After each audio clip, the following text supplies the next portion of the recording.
नमस्कार, लोकमंच न्यूज में आपका स्वागत है। मैं अलका सिंह। बुलेटिन की शुरुआत करते हैं इस वक्त की बड़ी खबर से। इस वक्त की बड़ी खबर नोएडा से है, जहां रेमडेसिविर इंजेक्शन की कालाबाजारी करने वाला एक शख्स गिरफ्तार हुआ है। आपको बता दें कि नोएडा सेक्टर 20 की पुलिस और क्राइम ब्रांच की टीम ने व्यक्ति को गिरफ्तार किया है। बताया जा रहा है कि 80,000 में रेमडेसिविर इंजेक्शन बेचता था आरोपी। वहीं आरोपी के कब्जे से 105 रेमडेसिविर इंजेक्शन बरामद किए गए हैं। साथ ही इस दौरान 1.5 लाख कैश और विदेशी कंपनियों के इंजेक्शन भी बरामद किए गए हैं। आपको बता दें, पकड़ा गया आरोपी दिल्ली का रहने वाला है, जो नोएडा सेक्टर 168 में इंजेक्शन बेचने का कालाबाजारी कर रहा था। बड़ी जानकारी इस वक्त हम आपको नोएडा से दे रहे हैं, जहां रेमडेसिविर इंजेक्शन की कालाबाजारी करने वाले एक व्यक्ति को पुलिस ने गिरफ्तार किया है। आपको बता दें, नोएडा सेक्टर 20 की पुलिस और क्राइम ब्रांच की टीम ने आरोपी को गिरफ्तार किया है। बताया जा रहा है कि 80,000 में रेमडेसिविर इंजेक्शन बेचता था आरोपी। आरोपी के कब्जे से 105 रेमडेसिविर इंजेक्शन बरामद किए गए हैं। बताया जा रहा है कि इस दौरान पुलिस ने आरोपी के पास से 1.5 लाख कैश और विदेशी कंपनियों के इंजेक्शन भी बरामद किए हैं। पकड़ा गया अपराधी दिल्ली का रहने वाला है, जो नोएडा सेक्टर 168 में इंजेक्शन की कालाबाजारी का काम कर रहा था। माननीय आयुक्त महोदय तथा उच्चाधिकारियों के निर्देशन में गौतम बुद्ध नगर पुलिस को कोविड-19 से संबंधित दवाइयों की कालाबाजारी में एक अहम सफलता मिली है। रचित घई नाम के एक व्यक्ति को क्राइम ब्रांच, थाना सेक्टर 20 की टीम और औषधि निरीक्षक द्वारा गिरफ्तार किया गया। यह व्यक्ति मूल रूप से दिल्ली का निवासी है और मार्च 2021 से यह नोएडा में निवास कर रहा था और रेमडेसिविर की कालाबाजारी कर रहा था। यह दिल्ली तथा अन्य जगहों से जो है दवाइयाँ ला रहा था और मुख्यतः जो है यह चंडीगढ़ से दवाइयों के इसके द्वारा लाया जाना प्रकाश में आया है और दवाइयों के स्रोत के विषय में जानकारी की जा रही है। इस व्यक्ति से 105 वाइल्स रेमडेसिविर के इंजेक्शन, कुछ कैश व व्हीकल।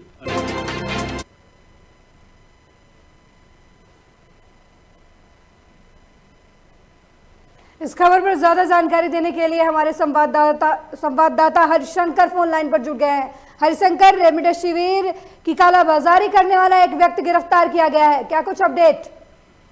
जी अलका जी, आपको बता दें, नोएडा सेक्टर 20 थाना पुलिस और साथ ही क्राइम ब्रांच की टीम ने छापेमारी करी। बताया जा रहा है कि ये अभियुक्त जो है दिल्ली का रहने वाला है मूल रूप से, और यहाँ नोएडा के सेक्टर 168 में रह रहा था।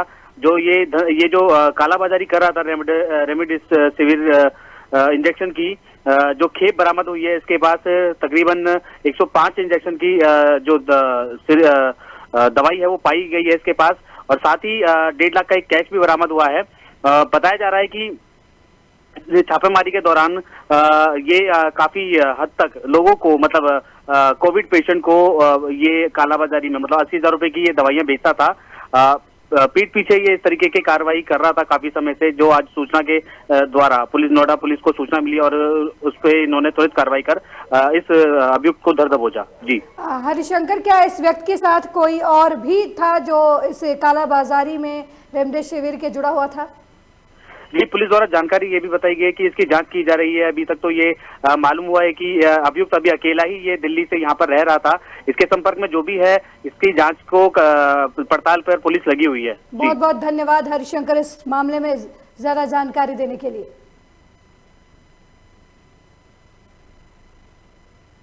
अगली खबर लखीमपुर खीरी से है, जहां कोरोना महामारी के दौर में भी कालाबाजारी का काम चल रहा है। आपको बता दें, बिना जांच के ही लोगों को कोरोना रिपोर्ट नेगेटिव दी जा रही है।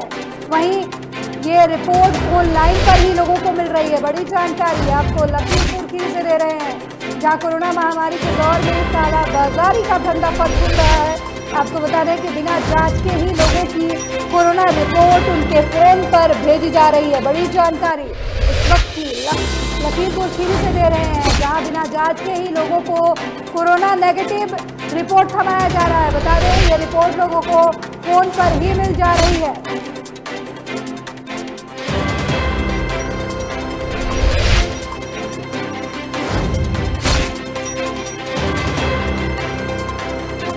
ये लखीमपुर खीरी जनपद मुख्यालय पर स्थित कोविड सेंटर जो है, कंट्रोल सेंटर रूम है, इससे मेरे पास एक कॉल गई कि आपने 16 अप्रैल 2021 को कोई सैंपल दिया था जिसमें आप पॉजिटिव पाए गए हैं उस सैंपल में।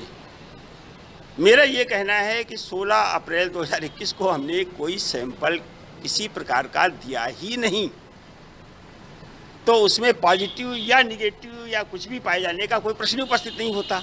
हम इसकी कंप्लेन करेंगे कि जिस तारीख को हमने कोई सैंपल दिया ही नहीं, जिस तारीख को कोई सैंपल लिया ही नहीं गया, उस तारीख की सो कॉल्ड टेस्ट रिपोर्ट कहाँ से जनरेट हो गई।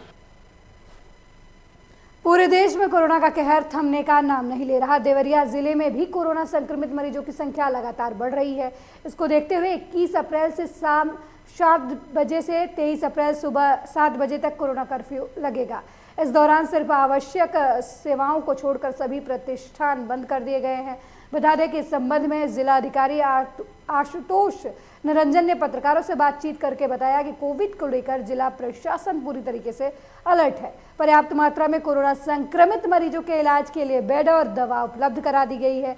इसके लिए कई सेंटर भी बनाए गए हैं जहां पर 24 घंटे चिकित्सा उपलब्ध रहेगी। आपको बता दें, जिलाधिकारी ने आम जनता से अपील करते हुए कहा कि वो मास्क का प्रयोग जरूर करें और कोविड महामारी की लड़ाई में जिला प्रशासन का सहयोग करें।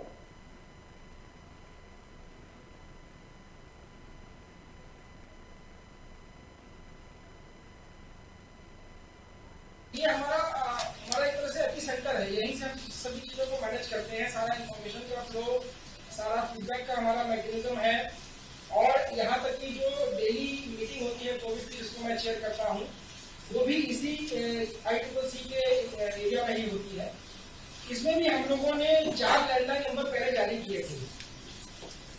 उसमें एक नंबर डेडिकेटेड था चिकित्सीय परामर्श हेतु, जिसमें भी ADM साहब ने बताया कि वहाँ आयुष के हमारे डॉक्टर बैठ रहे थे। एक नंबर हमारा था कोविड जांच के लिए, क्योंकि तमाम लोग ये पूछते हैं कि सर हम कहाँ जांच कराएं, जबकि सामान्य तौर पर ये व्यवस्था है कि जितने भी हमारे डिस्ट्रिक्ट हॉस्पिटल है, डिस्ट्रिक्ट वुमेन्स हॉस्पिटल है, और जो ब्लॉक लेवल पे जो सबसे बड़ा अस्पताल है, वहाँ पे हमारी एंटीजन की जांच हो रही है। वहीं हरदोई जिले में गेहूं खरीद के लिए क्रय केंद्र खोल दिए गए हैं। इन सभी क्रय केंद्रों में गेहूं की खरीद का काम शुरू हो चुका है। हालांकि अभी भी किसान फसलों की कटाई में जुटे हुए हैं, जिसकी वजह से क्रय केंद्रों पर भीड़ नहीं है। लेकिन शहर की नवीन गल्ला मंडी में गेहूं की खरीद की जा रही है। यहाँ कोरोना गाइडलाइन का पालन कराने की व्यवस्था भी की गई है। बता दें कि इस बार फर्जी गेहूं खरीद पर रोक लगाने के लिए पंजीकरण कराने के वक्त अपने परिवार के एक सदस्य को नामित करना पड़ेगा। वहीं पिछले साल गेहूं का समर्थन मूल्य 1925 रुपए प्रति क्विंटल था, जबकि इस साल गेहूं का समर्थन मूल्य 1975 रुपए प्रति क्विंटल घोषित किया गया है। वहीं इस साल भी मंडी प्रशासन की तरफ से लोगों से मास्क लगाने की अपील की जा रही है। साथ ही मंडी में सैनिटाइजर की भी व्यवस्था की गई है। फिलहाल क्रय केंद्रों के खुलने पर किसानों ने व्यवस्था के प्रति खुशी जाहिर की है।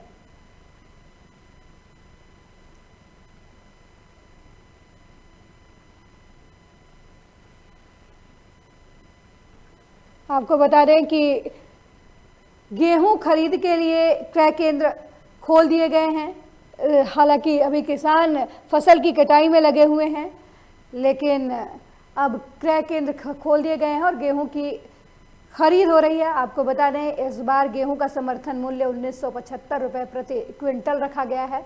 आपको बता दें कि क्रय केंद्रों पर सैनिटाइजर की व्यवस्था की गई है, जिसकी वहीं किसान भी क्रय केंद्र खुलने की वजह से काफी खुश नजर आ रहे हैं।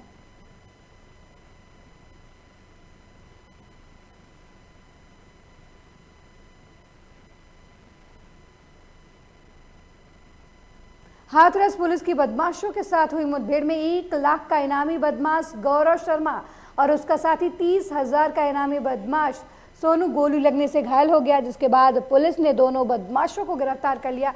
वहीं इनका एक साथी अंधेरे का फायदा उठाकर मौके से भागने में सफल रहा, जिसकी तलाश की जा रही है। घायल आरोपियों को उपचार के लिए जिला अस्पताल में भर्ती कराया गया है। बता दें कि बदमाशों के कब्जे से एक अवैध पिस्टल, तमंचा और जिंदा खोखा बरामद किया गया है। साथ ही हाथरस एसपी ने बदमाशों को पकड़ने वाली टीम को 25,000 रुपए का इनाम घोषित किया है।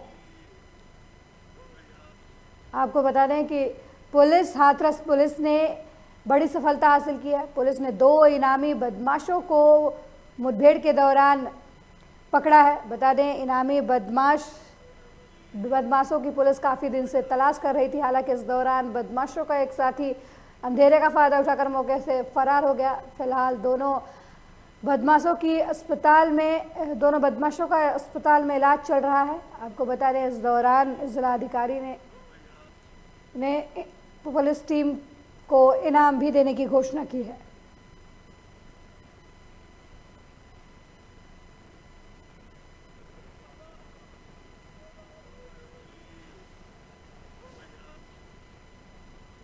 जनपद हाथरस के थाना सासनी पुलिस, थाना हाथरस गेट पुलिस तथा एसओजी टीम की संयुक्त कार्रवाई में मुठभेड़ के दौरान 1 लाख रुपए का इनामिया बदमाश गौरव शर्मा गोली लगने से घायल हुआ है, जिसे उपचार हेतु जिला अस्पताल में भर्ती कराया गया है। 1 मार्च को थाना सासनी क्षेत्र के ग्राम नौजरपुर में गौरव शर्मा एवं उसके साथियों द्वारा अमरीश शर्मा नाम के एक व्यक्ति की गोली मारकर हत्या कर दी गई थी, जिसके संबंध में थाना सासनी पर सुसंगत धाराओं में अभियोग पंजीकृत किया गया था तथा इस घटना में शामिल 4 अभियुक्तों को गिरफ्तार कर। वहीं हरदोई के बेहटा गोकुल थाना क्षेत्र के शाहाबाद मार्ग पर बेड़ी लीक नोट एंट्री के पास सीरे से भरा टैंकर में अज्ञात कारणों से आग लग गई। आपको बता दें, सीरे से भरा टैंकर हरियावा शराब फैक्ट्री में ले जाया जा रहा था। वहीं टैंकर चालक मोहम्मद शमीम ने बताया कि वो लोनी मिल से शीरा लेकर हरियावा शराब फैक्ट्री लेकर जा रहा था, जिसके दौरान अचानक टैंकर में आग लग गई। बाद में बेहटा गोकुल पुलिस को सूचना मिलने पर मौके पर पहुंची। पुलिस ने फायर ब्रिगेड को बुलवाया, लेकिन फायर ब्रिगेड देर से आने की वजह से टैंकर पूरी तरह जल गया। आपको बता दें कि हरदोई में सीरे से भरा टैंकर आग की चपेट में आ गया और आग इतनी भयानक थी कि टैंकर पूरी तरह जलकर राख हो गया। हालांकि टैंकर चालक ने टैंकर से कूदकर किसी तरह अपनी जान बचाई। टैंकर चालक समीम का कहना है कि वो सीरा लेकर शराब फैक्ट्री जा रहा था, लेकिन तभी अचानक रास्ते में आग लग गई। वहीं घटना की सूचना पाकर मौके पर पहुंची पुलिस ने फायर ब्रिगेड को बुलाया, लेकिन फायर ब्रिगेड की टीम की देरी से वजह से टैंकर पूरी तरह जलकर खाक हो गया।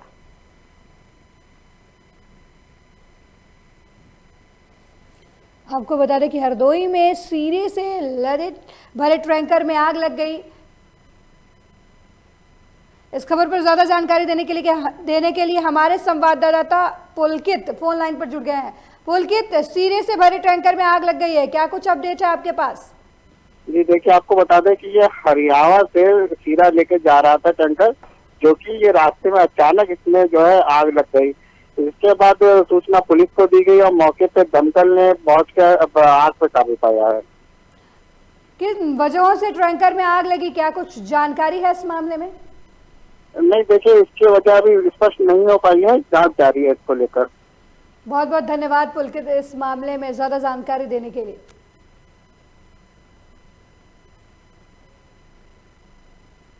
इस वक्त की बड़ी खबर बुलंदशहर से आ रही है, जहां शराब पीने की वजह से 2 लोगों की मौत हो गई है। आपको बता दें, गांव में प्रधान पद के उम्मीदवार ने लोगों को शराब बांटी थी। हालांकि डीएम ने कहा कि शराब जहरीली नहीं है और अधिक शराब के सेवन की वजह से दोनों लोगों की मौत हुई है। आपको बता दें, वहीं 2 लोगों को गंभीर अवस्था में अस्पताल में भर्ती कराया गया है। जांच के लिए कई टीमों का गठन भी किया गया है।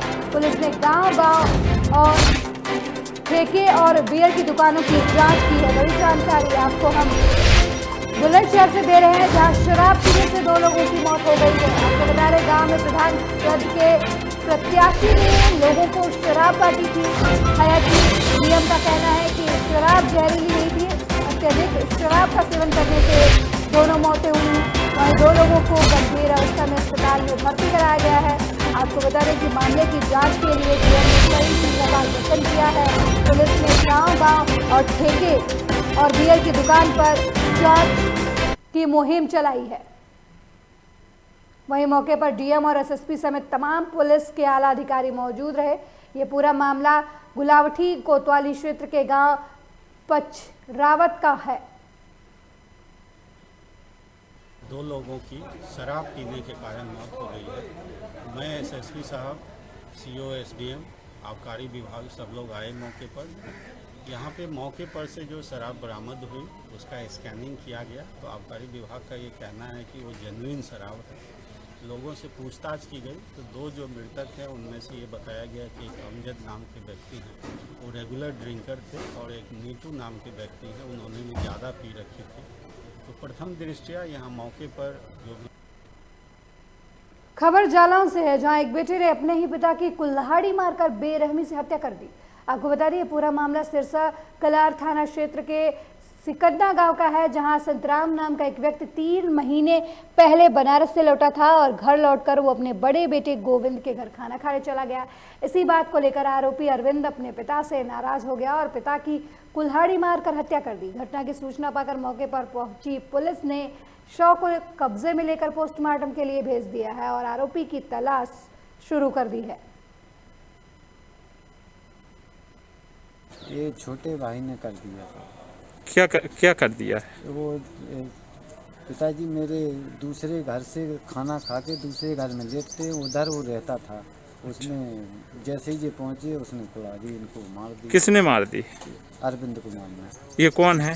ये छोटा भाई है मेरा। अच्छा, किसको मारी है? पिताजी को। ग्राम सिकन्ना, थाना सिरसा कलार की घटना है।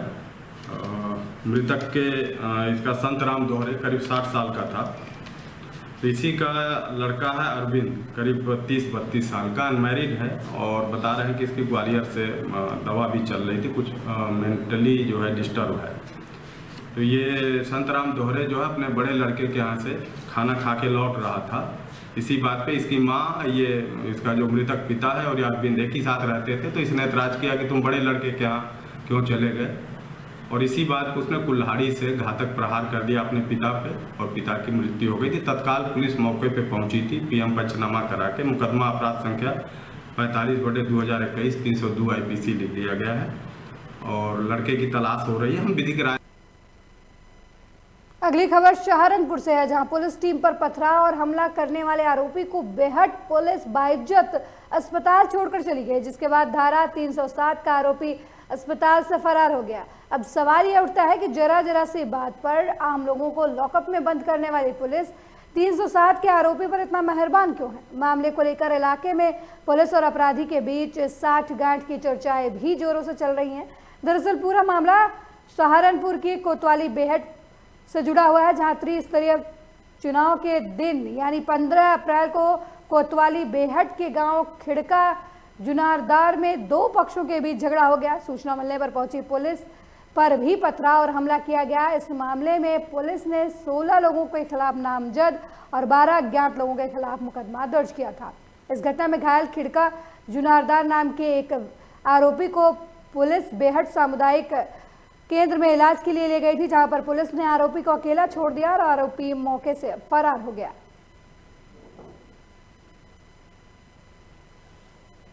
थाना बेहट में एक मुकदमा पंजीकृत किया गया 307 के अंतर्गत। तो एक जो जुबेर करके वांटेड चल रहा है, तो इसकी गिरफ्तारी के लिए टीम गठित किया गया है और जल्दी से जल्दी गिरफ्तार कर लेंगे। इस वक्त की बड़ी खबर उत्तराखंड के चमोली जिले से है, जहां मौसम ने अचानक करवट बदल ली है। आपको बता दें, बद्रीनाथ में बर्फबारी के बाद ठंड बढ़ गई है। बड़ी जानकारी आपको चमोली से दे रहे हैं, जहां मौसम ने अचानक करवट बदल ली है। आपको बता दें कि बर्फबारी के बाद मौसम काफ़ी ठंड हो गया है। वहीं बता दें कि बर्फबारी के बाद मौसम काफ़ी सुहाना हो गया है, जिससे लोगों को गर्मी से राहत मिली है। बड़ी जानकारी आपको चमोली से दे रहे हैं, जहां अचानक हुई बर्फबारी से मौसम सुहाना हो गया है, लोगों को गर्मी से राहत मिली है। आपको बता दें कि बेमौसम हुई इस बर्फबारी ने स्थानीय लोगों को खुश कर दिया है।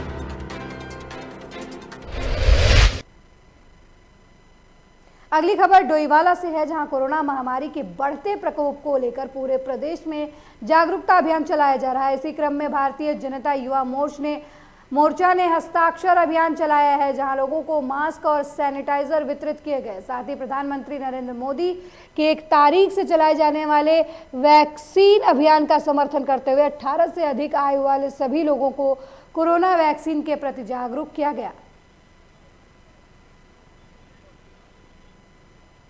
कोरोना महामारी का दूसरा दौर चल रहा है, जो कि बहुत ही भयानक रूप ले रहा है। हम भारतीय जनता युवा मोर्चा द्वारा पूरे प्रदेश में एक जागरूकता कार्यक्रम चलाया जा रहा है, जिससे कि लोग जागरूक और मास्क और सैनिटाइज का उपयोग करें। और हमारे द्वारा भी अभी डोयाला विधानसभा में जागरूकता अभियान रखा गया और लोगों को कोरोना के प्रति मास्क एवं सैनिटाइज का यूज़ करने के लिए जागरूक किया जा रहा है। पूरे डोयाला विधानसभा में जगह जगह पर ये जागरूकता अभियान चलाया जा रहा है और जो 1 मई से माननीय नरेंद्र मोदी जी, हमारे प्रधानमंत्री जी ने जो आह्वान चलाया है कि 1 तारीख से 18 वर्ष से अधिक आयु के सभी युवाओं तथा अन्य लोगों को भी वैक्सीनेशन होगी, उसके लिए भी हम हस्ताक्षर अभियान द्वारा जन जागरूक अभियान चला रहे हैं। अभी आज डोयाला विधानसभा के विभिन्न क्षेत्रों में हम यहाँ पर मास्क का वितरण कर रहे हैं तथा हस्ताक्षर अभियान चला रहे हैं तथा सैनिटाइज़र भी हम सभी लोगों को जागरूक करने के लिए हम दे रहे हैं। वहीं कुंभ नगरी हरिद्वार में बुधवार को रामनवमी स्नान के पर्व में गंगा घाटों पर श्रद्धालुओं की संख्या काफी कम नजर आई। यहां तक कि हरिद्वार के हर की पैड़ी ब्रह्मकुंड पर या तो कुछ हरिद्वार के स्थानीय नागरिक थे या जो कर्म कांड करने के लिए हरिद्वार आते हैं वो उपस्थित थे। इसके अलावा श्रद्धालुओं की संख्या हर की पैड़ी घाट और अन्य घाटों पर न के बराबर थी। जिन श्रद्धालुओं ने मां गंगा में आस्था की डुबकी लगाई, उन्होंने मां गंगा से प्रार्थना कि जल्द ही कोरोना खत्म हो जाए। आपको बता दें कि कुंभ नगरी हरिद्वार में इस समय महाकुंभ का आयोजन चल रहा है, पर कहीं ना कहीं जिस तरीके से देवों की धरती उत्तराखंड में कोरोना का कहर बरप रहा है, उसको देखते हुए राज्य सरकार ने कड़े नियम लागू किए हैं, जिससे श्रद्धालुओं की संख्या गंगा घाट पर ना के बराबर नजर आई और लोगों के घरों के बाहर निकलने से भीड़ कम नजर आई। बता दें कि कोरोना महामारी की वजह से लोग गंगा घाटों पर आने से कतराते हुए नजर आ रहे हैं। आज रामनवमी है, अच्छा दिन है, आज रामनवमी का शुभ माना जाता है, इसलिए हमने सोचा कि हम गंगा मैया में स्नान करने के लिए आ जाएं। और कोरोना का महाकाल भी चल रहा है, हमने सोचा ठीक हो जाए कोरोना जल्दी से जल्दी। तो आज गंगा में डुबकी लगाई है? हाँ जी, डुबकी लगाई है। हाँ जी। तो क्या मांगा आपने? हमने मांगा कि गंगा मैया जल्दी से जल्दी करना ठीक हो जाए। वहीं बुधवार को भारतीय जनता युवा मोर्चा के जिला अध्यक्ष प्रदीप नेगी के नेतृत्व में प्राथमिक स्वास्थ्य केंद्र में वैक्सीनेशन जागरूकता हस्ताक्षर अभियान चलाया गया, जिसमें क्षेत्रवासियों को कोरोना के बचाव के उपाय बताए गए। आपको बता दें, विकासनगर जिला महामंत्री संजय तोमर ने कहा कि कोरोना से बचने के लिए सरकार की गाइडलाइन का पालन करते हुए सभी आम जनमानस को जागरूक करने का कार्य किया जा रहा है। इस दौरान लोगों को मास्क और सैनिटाइजर भी बांटे गए।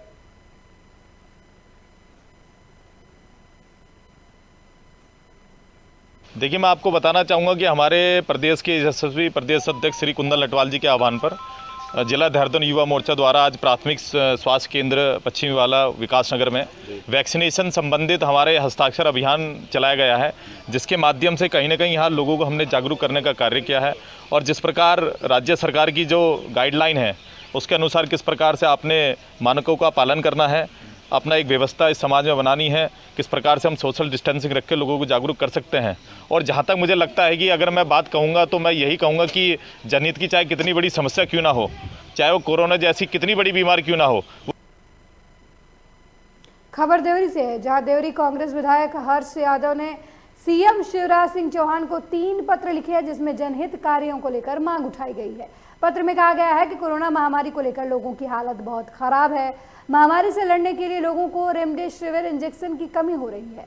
वह इंजेक्शन को लेकर चोरी और कालाबाजारी भी देखने को मिल रही है, जिसको लेकर सख्त कार्रवाई होनी चाहिए। वहीं पत्र में सीएम को अवगत कराते हुए कहा कि संक्रमण काल में तैनात कर्मियों जैसे पुलिस, डॉक्टर, पत्रकार, पेट्रोल पंप ऑपरेटर, चिकित्सा विभाग कर्मी को फ्रंट लाइन कोरोना फाइटर की मान्यता प्रदान कर वैक्सीनेशन, सुरक्षा उपकरण और बीमा सुविधा उपलब्ध कराने की मांग की, साथ ही आम लोगों के आर्थिक सहायता देने की भी मांग की।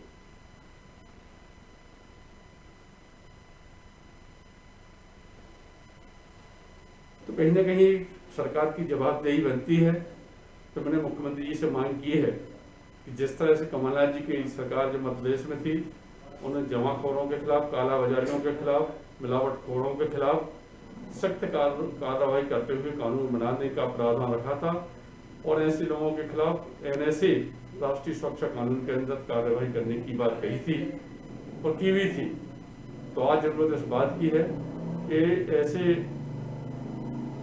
लोगों के खिलाफ राष्ट्रीय कोर्ट की कार्रवाई हो। अगली खबर मध्य प्रदेश के अनूपपुर से है, जहां कोरोना महामारी को लेकर सरकार की सख्ती देखी जा रही है, जिसमें प्रशासन ने पाबंदी लगाते हुए जिले में 3 मई से शाम 6 बजे से सुबह 6 बजे तक नाइट कर्फ्यू लगाने का फैसला लिया है, जिसमें लोगों के घरों से बाहर निकलने पर प्रतिबंध रहेगा। वहीं कर्फ्यू में लोगों के लिए मेडिकल स्टोर, टीकाकरण केंद्र, चिकित्सालय, चिकित्सा सेवा केंद्र जाने की छूट रहेगी। विवाह स्थल में सिर्फ 50 लोगों की अनुमति रहेगी। वहीं प्रशासन ने लोगों से कोरोना गाइडलाइन पालन करने की अपील की है, साथ ही घर से बाहर निकलते समय मास्क पहनने का भी अनुरोध किया है।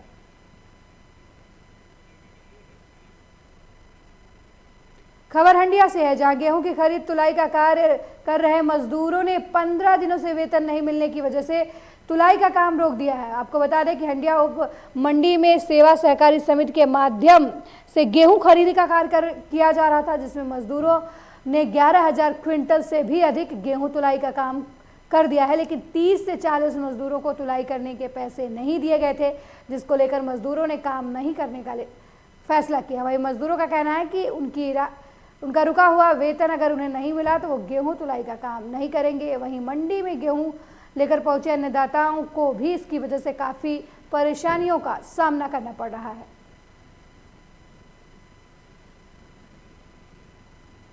कार्तिक बोल रहा है, खालवा जिला से। मान लो हम आए 15 दिन हो गया यहाँ पर काम करने के, हमको 15 दिन में अभी एक रुपया माल ही नहीं मिला।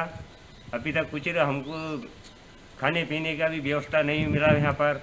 हेमालू इतना परेशान हो गया, अभी तक ना कुछ 1 रुपया की सरकार सुने ही नहीं किया अभी। इस वक्त की बड़ी खबर बिहार के पूर्णिया से आ रही है, जहां नगर निगम क्षेत्र में 15 मई तक वीकेंड लॉकडाउन लगा दिया गया है। आपको बता दें कि जिला प्रशासन ने बढ़ते संक्रमण को देखते हुए ये फैसला लिया है। वहीं डीएम राहुल कुमार ने ये आदेश जारी किए हैं। आपको बता दें कि आवश्यक सेवाओं के लिए इस दौरान छूट रहेगी, साथ ही नाइट कर्फ्यू पहले की तरह ही जारी रहेगा। आपको बता दें कि पूर्णिया नगर निगम क्षेत्र में 636 कोरोना संक्रमित है। बड़ी जानकारी आपको बिहार के पूर्णिया से दे रहे हैं, जहां नगर निगम क्षेत्र में 15 मई तक वीकेंड लॉकडाउन लागू कर दिया है। आपको बता दें कि जिला प्रशासन ने बढ़ते संक्रमण को देखते हुए ये फैसला लिया है। साथ ही डीएम राहुल कुमार ने वीकेंड लॉकडाउन लगाने का आदेश जारी किया है। आपको बता दें कि आवश्यक सेवाओं को छोड़कर सभी दुकान और संस्थान बंद रहेंगे। वही नाइट कर्फ्यू पहले की तरह ही जारी रहेगा। आपको बता दें कि पूर्णिया नगर निगम में 336 कोरोना संक्रमित है।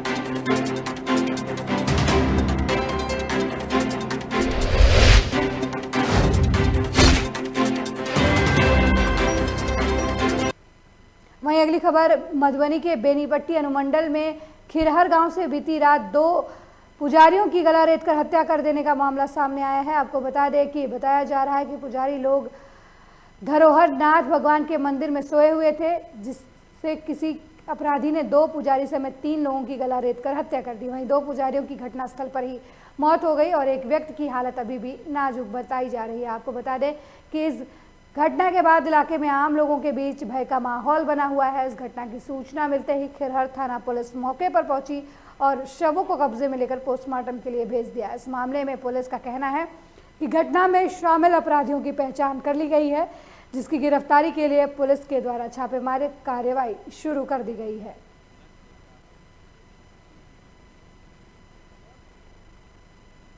इस बुलेटिन में मेरे साथ फिलहाल इतना ही। देखते रहिए लोकमंच न्यूज़। नमस्कार।